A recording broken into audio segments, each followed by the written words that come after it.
Tout le monde pensait qu'elle avait tout pour être heureuse. Un visage d'ange, une carrière fulgurante, l'amour du public français. À seulement 14 ans, elle devient l'icône d'une génération, le fantasme d'un pays tout entier. Sophie Marceau, c'est l'adolescente éternelle, la princesse du cinéma français, celle que l'on croyait intouchable. Mais derrière cette image lisse, parfaite, se cache une femme qui n'a jamais cessé de fuir. Fuir les projecteurs, fuir les rôles qu'on voulait lui imposer, fuir même parfois sa propre vie. Car derrière chaque sourire sur tapis rouge, il y avait un cri silencieux. Derrière chaque regard amoureux du public, une solitude implacable. Elle n'a jamais eu de scandale explosif. Pas de cure de désintox. Pas de descente aux enfers brutales. Et pourtant, ce qui la ronge est plus insidieux, plus intime. Une fracture invisible, née d'une gloire trop précoce, d'un destin volé à l'enfance. Dans les années 90, elle disparaît temporairement des écrans. On parle de retraite anticipée, de lassitude, d'un refus catégorique du système. Puis elle revient, plus insaisissable que jamais, avec ce regard mélancolique qui semble dire « Vous m'avez applaudi, mais m'avez-vous seulement comprise ?» Qu'est-ce qui pousse une star adulée à tout remettre en question? Pourquoi cette soif inextinguible de liberté, au risque de tout perdre? Et si le vrai drame de Sophie Marceau n'était pas une chute publique, mais une bataille intérieure, livrée dans l'ombre, et que personne n'a vraiment voulu voir? Restez avec nous. Car ce que vous allez découvrir n'est pas l'histoire d'une actrice. C'est le combat silencieux d'une femme qu'on croyait connaître, mais qui, peut-être, n'a jamais été réellement entendue. Elle n'a que 13 ans lorsque sa vie bascule. En un été, elle quitte l'anonymat des banlieues grises pour devenir le visage de toute une génération. Mais avant cette soudaine explosion de lumière, Sophie Danielle Sylvie Maupu n'était qu'une enfant comme les autres. Ou presque. Née le 17 novembre 1966 à Paris, elle grandit à Gentilly, puis à Chelles, en Seine-et-Marne, dans un environnement modeste et instable. Son père, Benoît Maupu, est chauffeur routier. Sa mère, Simone, employée dans un grand magasin. Une famille ouvrière, sans prétention, où la culture n'est pas au centre des préoccupations. Les fins de mois sont difficiles. La communication est rare. Le lien familial, fragile. L'ambiance à la maison n'est pas violente, mais pesante. Elle le dira plus tard avec pudeur, ce n'était pas le bonheur. Peu de dialogue, peu de tendresse. Elle apprend très tôt à se débrouiller seule, à observer plutôt qu'à parler. Dans cette solitude silencieuse, une force se forme. Elle rêve d'ailleurs, d'espace, de beauté, d'expression. Mais elle n'ose pas le dire. Elle ne sait même pas à qui le dire. À l'école, elle est discrète. Pas brillante, pas mauvaise non plus. Mais toujours un peu ailleurs. Elle n'a pas encore de passion claire, pas de vocation affirmée. Juste ce besoin, urgent et confus, de s'échapper. Un jour, sa mère tombe sur une annonce dans un magazine. Un casting pour un film sur des adolescents. Une production Gaumont cherche des visages neufs. Sans en parler à son père, elle emmène Sophie passer l'audition. Elles sont des centaines. Sophie, sans aucune expérience, arrive avec son naturel brut, son regard franc, presque sauvage. Elle est choisie. Sans formation, sans préparation. Le rôle principal. Le film s'appelle La Boum. Ce qu'elle ne sait pas encore, c'est que cette décision, prise presque à la légère, va redessiner toute sa trajectoire. Elle ne retournera jamais vraiment à une vie normale. Le lendemain du casting, l'adolescente inconnue devient la future Vic Béreton. Un personnage qu'on confondra avec elle pendant des décennies. Le tournage est à la fois un choc et une révélation. Elle y découvre un monde où l'on la regarde, où l'on lui demande son avis, où l'on l'écoute. C'est grisant. Mais c'est aussi déroutant. Les adultes autour d'elle sont professionnels, efficaces, mais personne ne prend vraiment le temps de lui expliquer ce qui lui arrive. Elle fait comme on lui dit. Elle sourit. Elle apprend ses lignes. Elle devient Sophie Marceau, nom de scène imposé par Gaumont, choisi au hasard dans l'annuaire. La Boum sort en 1980. Le succès est immédiat, gigantesque. Toute la France tombe amoureuse de cette adolescente au sourire timide, au regard pur. Elle devient une icône. Un phénomène. Un fantasme. Mais Sophie, elle, n'a que 14 ans.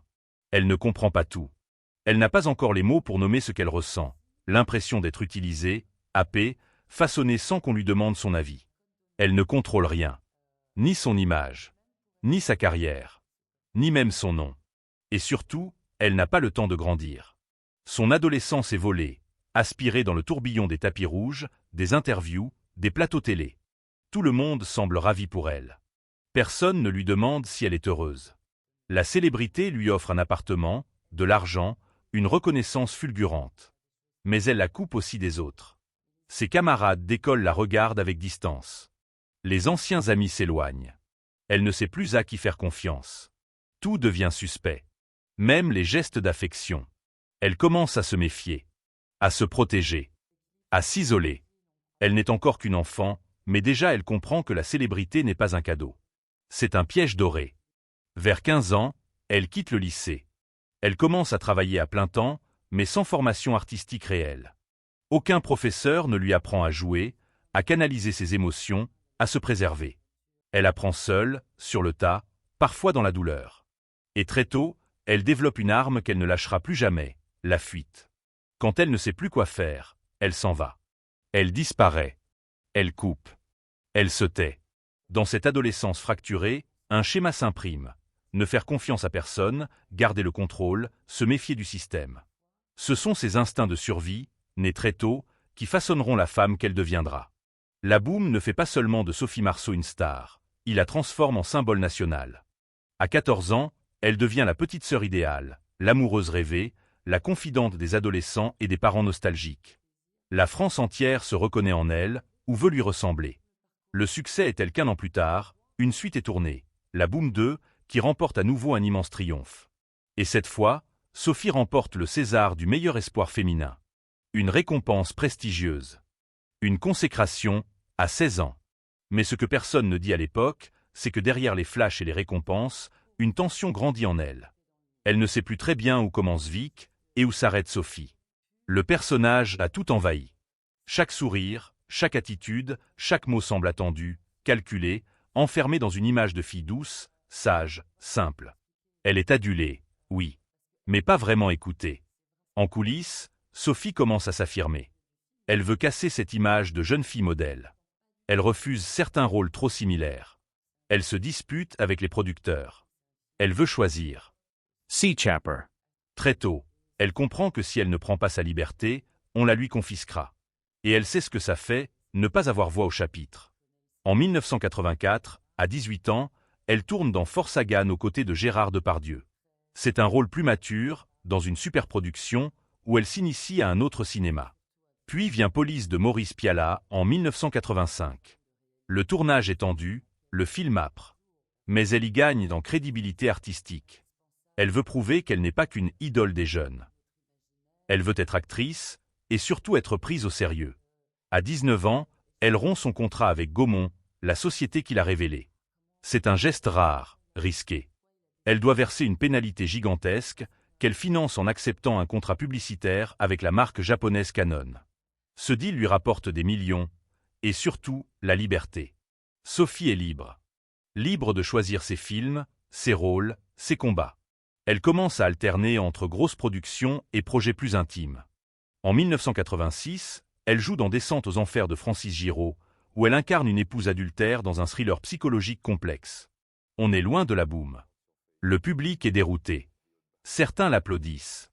D'autres la rejettent. Mais elle s'en moque. Elle avance.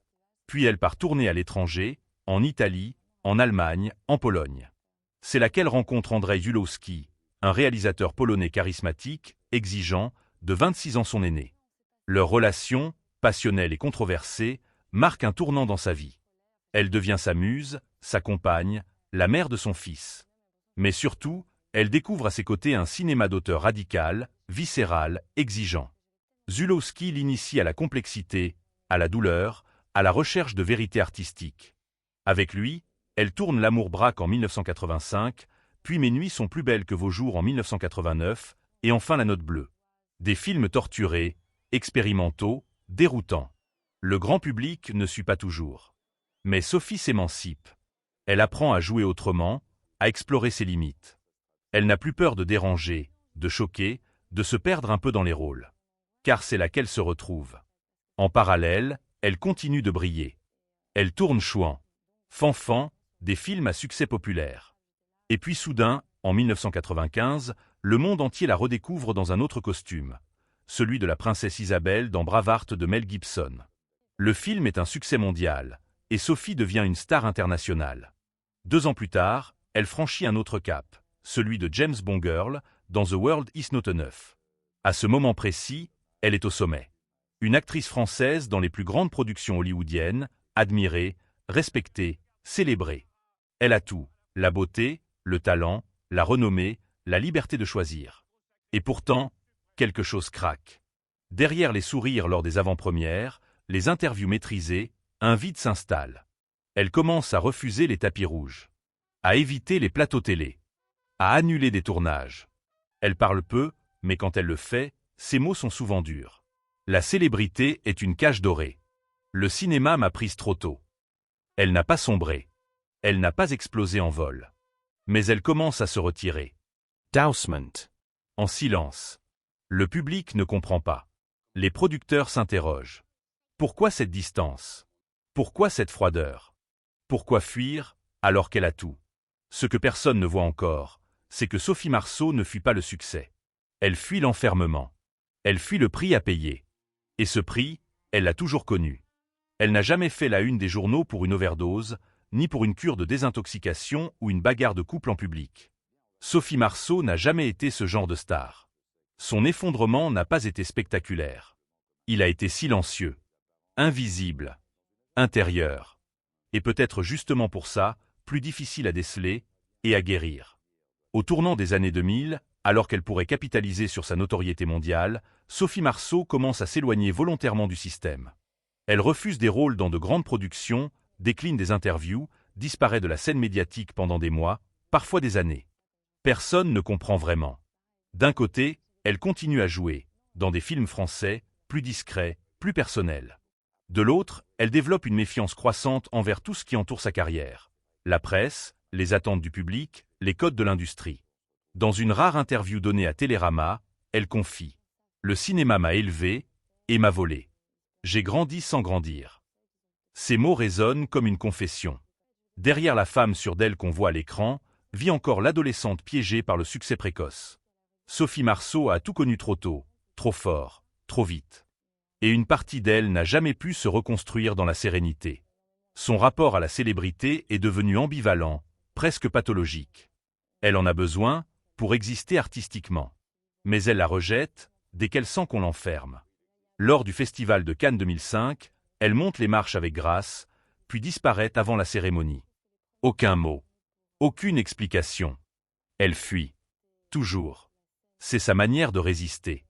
Autour d'elle, les relations se compliquent. Avec Zulawski, le lien devient orageux. Ils se séparent en 2001, après 17 ans d'une passion aussi créative que destructrice. Elle entame une relation avec l'acteur Christopher Lambert, autre figure publique, autre relation surmédiatisée. Leur couple fascine. Mais là encore, l'histoire s'effrite. Les apparences sont belles, mais l'intimité semble inaccessible. Ils se séparent en 2014. Dans la presse, les rares confidences qu'elle livre sont toujours marquées d'un désenchantement profond. Elle parle de solitude, de peur, d'un monde où tout est regard, où il faut toujours se justifier, toujours paraître. Je n'ai jamais su jouer le jeu. J'ai essayé, mais ça me rendait malade. On parle alors de ses longues absences. Certains l'accusent d'être capricieuse, ingérable. D'autres y voient la conséquence d'une hypersensibilité non assumée, d'un trop-plein émotionnel qu'elle ne sait pas extérioriser autrement que par la fuite. Des proches racontent qu'elle peut s'éclipser d'un tournage sans prévenir, disparaître pendant plusieurs jours, revenir comme si de rien n'était, comme si elle avait besoin de se retrouver elle-même, loin des autres, pour ne pas imploser. Il n'y a pas de mots clairs pour nommer ce mal-être. Pas de diagnostic officiel. Mais tout dans ses gestes, dans ses silences, dans ses choix de carrière, porte les traces d'une fatigue existentielle, d'un combat entre ce qu'elle est, ce qu'on attend d'elle, et ce qu'elle n'ose plus montrer. Même dans ses réalisations, Parlez-moi d'amour, La disparue de Deauville, elle explore des thèmes récurrents, la perte, la mémoire, la confusion entre réalité et illusion, les femmes blessées par l'amour ou par la vie. Ce n'est pas du hasard. C'est son langage. C'est là qu'elle dépose, en filigrane, ses propres fêlures. Avec le temps, le cinéma semble l'user. Elle tourne moins, choisit avec parcimonie, parfois s'efface pendant des années entières. À la question « Pourquoi êtes-vous si rare ?» elle répond un jour avec un sourire triste. « Parce que je suis plus vrai quand je me tais. » Les médias parlent de « mystère Sophie Marceau », mais ce n'est pas un mystère. C'est une forme de survie. Une façon de protéger ce qu'il reste d'elle, après tant d'années à jouer un rôle, celui de la star française idéale. Il y a aussi une révolte sourde contre un système qui, selon elle, ne laisse pas de place à la fragilité, surtout pas chez une femme. Elle refuse de se plier. Refuse de sourire par contrat. Refuse de faire semblant. Et cela lui coûte cher. Les propositions se raréfient. On l'a dit, incontrôlables. Certains producteurs ne veulent plus travailler avec elle. Mais peut-être est-ce justement ce refus de compromis, cette intransigeance silencieuse, qui fait d'elle une figure unique. Ni victime, ni bourreau, mais une femme en lutte constante contre l'effacement. Il n'y a pas eu de drame spectaculaire. Pas de scène tragique dans une chambre d'hôtel. Pas de disparition soudaine. Et pourtant, il y a bien eu une forme de mort, lente, progressive, presque invisible. Celle d'une femme qui, à force d'être regardée sans être comprise, finit par s'effacer doucement du cadre. Sophie Marceau n'a jamais cessé complètement de tourner. Mais depuis le début des années 2010, sa présence à l'écran devient sporadique, presque fantomatique. Des projets isolés, peu médiatisés. Des apparitions publiques rares, souvent fuyantes. Une gêne palpable dans les interviews, une tension derrière le sourire. Quelque chose a changé. Ce n'est pas un burn-out. Ce n'est pas une retraite.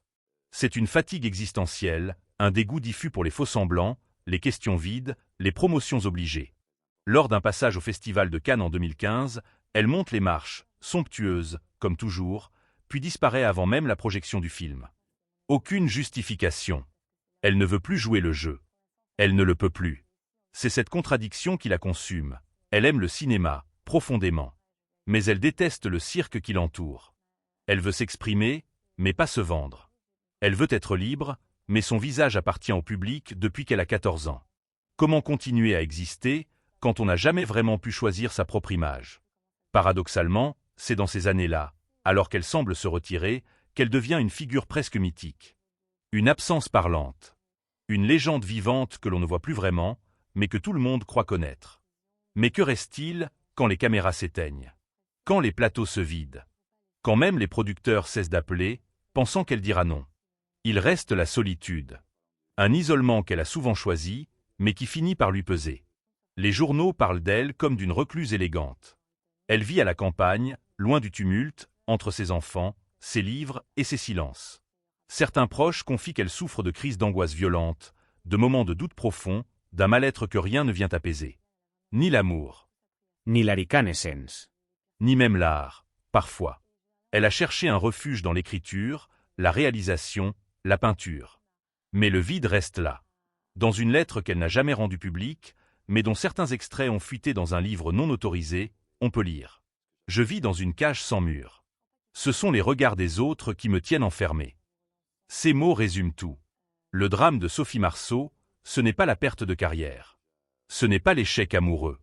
C'est la dépossession progressive de soi-même. Depuis la boum, elle est une image. Une référence. Une icône. Mais l'être humain derrière l'icône, on ne lui a jamais laissé vraiment la place de respirer. Et ce qui est tragique, c'est que cette disparition n'émeut personne. Elle n'a pas sombré dans la drogue. Elle n'a pas crié à l'injustice. Elle s'est juste éclipsée, à pas feutré. Sans bruit. Sans effondrement spectaculaire. Mais avec une lenteur douloureuse, comme une lumière qui s'éteint. Dans les dernières années, elle accepte quelques rôles, mais ce ne sont plus des retrouvailles. Ce sont des échos, des fragments. Même ces personnages semblent désormais hantés, décalés, comme s'ils savaient qu'ils ne sont là que de passage. Et alors une question se pose. Sophie Marceau a-t-elle un jour été libre? Libre de choisir, d'aimer, d'exister sans devoir représenter? Libre de vieillir, sans devoir rester la belle Sophie? Libre de dire non, sans être effacée? Peut-être que le vrai climax de sa vie, ce n'est pas un film. C'est ce moment où, dans le silence, elle comprend qu'on peut être adulé par des millions de gens, et ne plus savoir qui l'on est soi-même. Et à ce moment-là, même les projecteurs les plus puissants ne suffisent plus à éclairer l'intérieur. Aujourd'hui, Sophie Marceau n'est plus partout, mais elle est toujours là. Comme un murmure persistant dans la mémoire collective. Pour beaucoup, elle reste la Vic de la boum, l'icône adolescente, le premier émoi. Pour d'autres, elle est cette femme insaisissable, libre, déroutante, qui n'a jamais voulu se soumettre aux règles d'un jeu qu'elle n'a pas choisi. Ses collègues parlent d'elle avec respect, mais aussi avec une forme de distance. « Sophie, c'est un mystère », dit un réalisateur. Une autre actrice confie, elle avait cette lumière, mais aussi une tristesse que rien ne pouvait vraiment effacer. Et peut-être que c'est là son véritable héritage, avoir incarné une femme qui a refusé qu'on la définisse. Une actrice qui, malgré l'amour du public, n'a jamais sacrifié sa liberté sur l'autel du succès. Le cinéma français ne lui a jamais vraiment rendu justice. Trop belle pour être sérieuse. Trop populaire pour être intello. Trop libre pour être contrôlable. On l'a mise dans une case, puis dans une autre, sans jamais lui demander qui elle voulait être. Et nous, spectateurs, on l'a aimée, sans doute. On l'a adulée, parfois. Mais l'a-t-on vraiment regardée? Ou a-t-on seulement projeté sur elle nos désirs, nos nostalgies, nos fantasmes d'éternelle jeunesse? Peut-être que le plus grand malentendu, c'est d'avoir cru connaître Sophie Marceau, alors qu'on n'a jamais cessé de confondre la femme et l'icône. Et si, au fond, elle n'avait jamais voulu être une star? Juste une fille qui rêvait d'échapper à Shell. Juste une femme qui voulait qu'on l'écoute. Qu'on la voie. Vraiment.